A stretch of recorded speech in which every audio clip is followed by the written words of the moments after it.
Hi, everyone. I'm Lauren Albandian. I am the coordinator for ISAR 2022, and that conference is happening August 25th through the 29th in Westminster, Colorado, which is right in between Boulder and Denver. So there's lots to do there, and you can go to isar2022.org to find more information.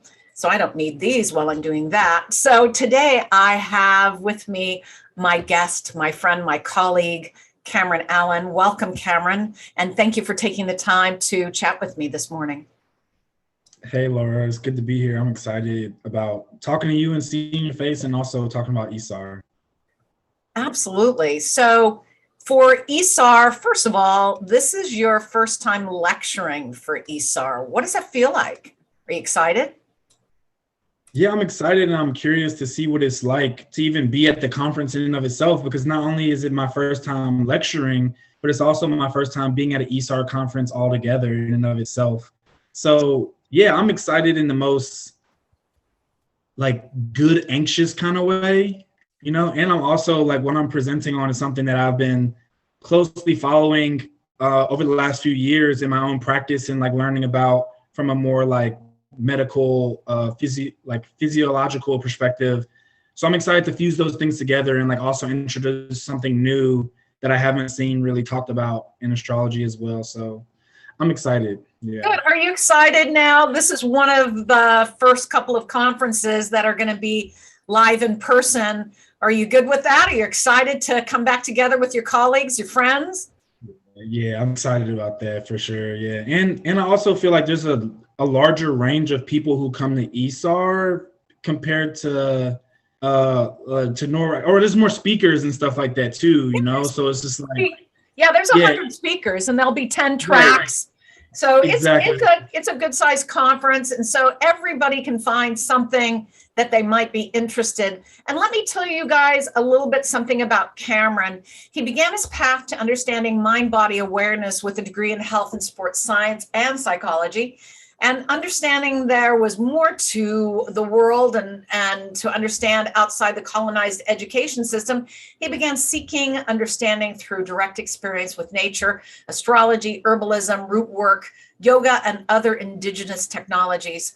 He is a practicing herbalist, astrologer, and writer, and he has studied a variety of astrological traditions and continues to find the golden thread through them all, which is by the way, the mark of a flexible thinker, when one can see the thread through it all. Not everyone can, but that's the one thing about astrologers. We use both sides of our brains, which allows for more elasticity, for more flexibility in the way we think. So I think it's wisdom to see the connection to everything that we do in the world of astrology. So your lecture is called Holistic Health and Astrology. Holistic Health and Astrology. Saturn is fascia.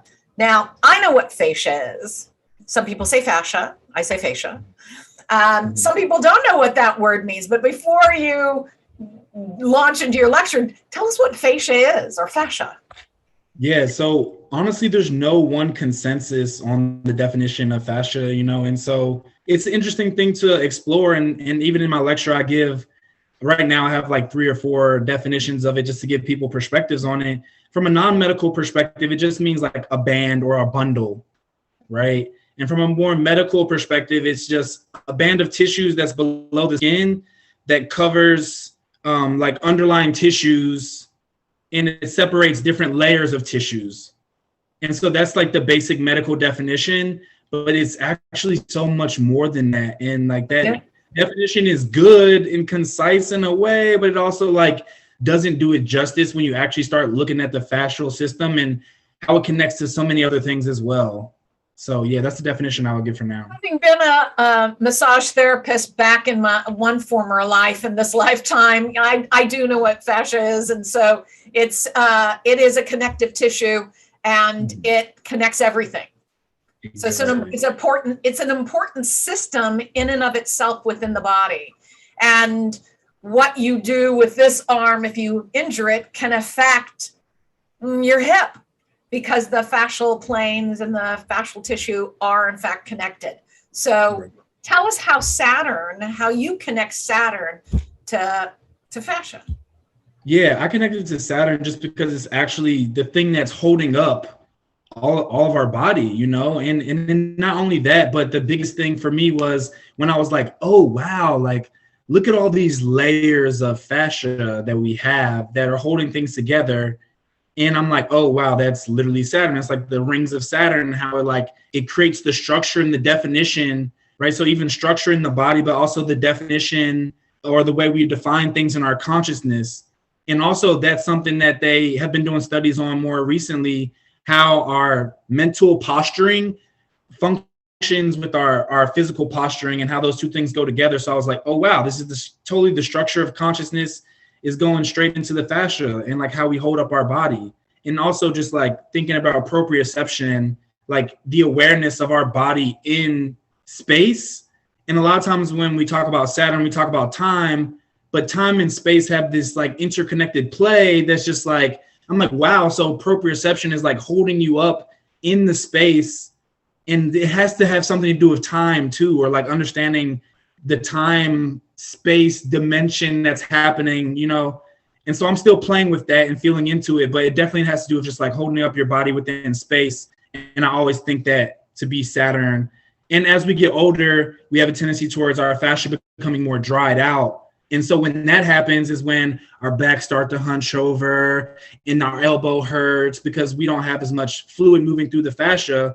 And we consider that to be just normal as aging, but you know, through the understanding and wisdom of learning about the fascia, we can actually not necessarily reverse aging. And that's not what it's really about. It's about aging gracefully through wisdom and understanding. And like, you got to have discipline to make sure you take care of your fascia as well. So that's the connection that I make with Saturn and fascia. And the thing is that when Saturn dries out, it becomes rigid and brittle. Exactly. But when we look at its archetype that it rules, Capricorn, and the polarity point to that, the opposite sign is Cancer, ruled by the moon, water. When we apply water to Earth, it becomes less dry, less brittle. It has more flexibility, more pliability, which I think Saturn can have if we feed it the water it needs. So what would someone who's studying astrology and health, medical astrology, just even health for themselves, what would they walk away with? How would you use this concept in looking at a chart? Yeah, so looking at charts, I've always looked towards just the relationship between the natal Saturn and the transiting Saturn, and how I've been like deepening my understanding of like the anatomy trained fascial lines, and how, so if like I have Capricorn, I have the Saturn in Capricorn.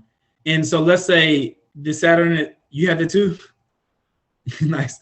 So like Saturn and Capricorn, when I first started doing this, I was looking at, Saturn was in Sagittarius. So I was looking at the parts of the body that are ruled by Capricorn, which is like the knees and stuff like that in general. But also with people that are in Capricorn, the whole fascial system will be more important, more heightened, that I've noticed as well.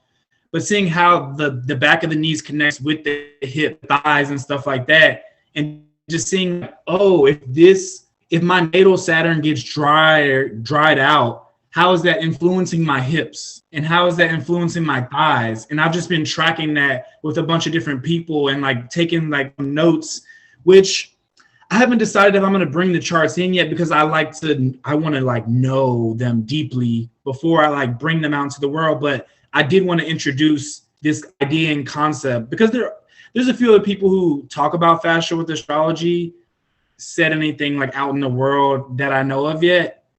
Like I know one of actually famous astrologer, she thinks the fascia has to do with Neptune. So yeah, we calmly disagree about it, but I just wanted to bring it out into the world and show people like, wow, there's not only that, but also there's other things that we can bring forward into medical astrology. Like I have another talk that's about like the mesentery tract and Virgo too as well. So it's just like these new things that never talked about really in the old days that just need to be brought forward that can give us a more like cohesive understanding. And it also could be something that's easy to understand in a way that if you know how to work with fascia in just like a very simple way, it could help you out like over your whole lifespan. Yeah. Excellent, excellent, excellent. Love to see new ideas, new thoughts from young folk coming up. Thank you so much. Boy, my throat is drying out as we speak about dry. So thank you very much, Cameron, for spending some time with me today. And I look forward to seeing you very